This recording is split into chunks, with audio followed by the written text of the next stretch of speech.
Before the media was controlled by corporations and the military-industrial complex, CBS exposed an international CIA drug and money laundering ring. Greetings world. We are the Aegis Alliance. In September of 1982, CBS News had exposed an international CIA drug and money laundering ring. This is something that would never make it to the mainstream media anymore, because of the control that corporations and the military-industrial complex hold over the modern-day media. At some point, between 1982 and now, the mainstream media turned into the corporate media. Here is video of that CBS report from September of 1982. In recent years, there have been charges from time to time that the CIA has involved itself in illegal activities. Some of the most bizarre to date involve a bank in Australia known as Nugan Hand. And tonight, Gary Shepard has a report. When the Nugan Hand Bank of Sydney, Australia collapsed in 1980, it appeared at first glance to be just another bank failure.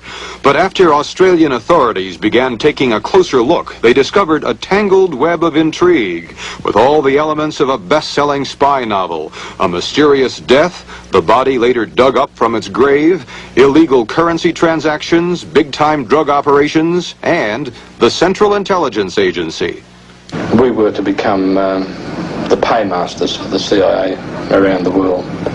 In other words, we were putting ourselves in the position to disperse funds for the CIA to whoever they were directed.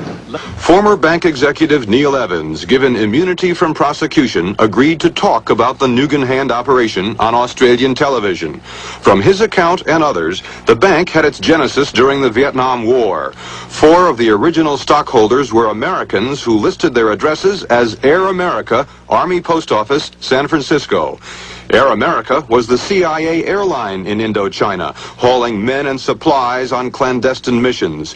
And according to former CIA agents, even drugs out of the so-called Golden Triangle, where the borders of Burma, Laos, and Thailand converge. Nugan Hand sent Neil Evans to the Thai city of Chiang Mai, the commercial center of the drug trade. He claims the CIA made millions and used the money to finance some of its secret projects.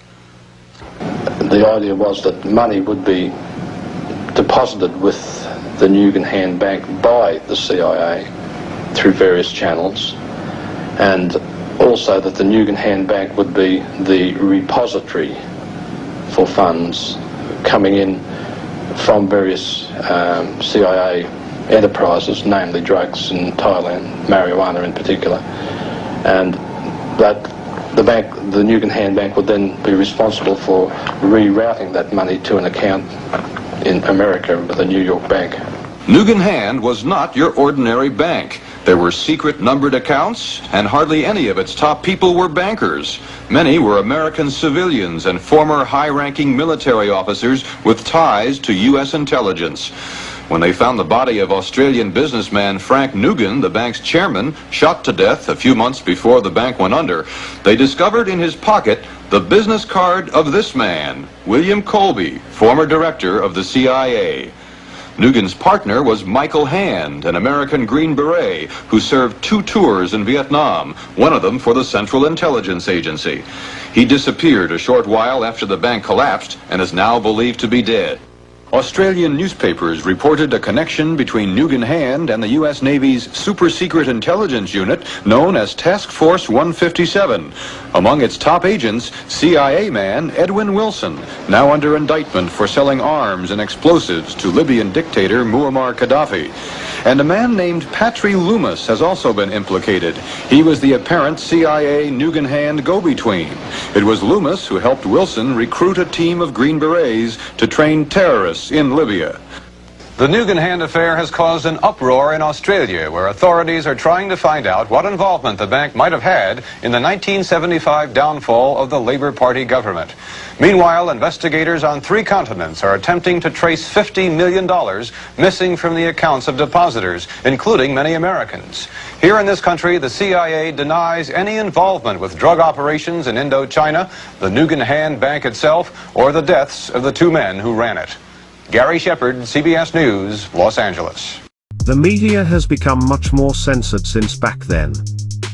Aegis in the Aegis Alliance, stands for the Activists, Alliance for the Exposure of Government Intelligence and Secrets. We do not claim to be a leader of the Legion. The Aegis Alliance has anonymous allies.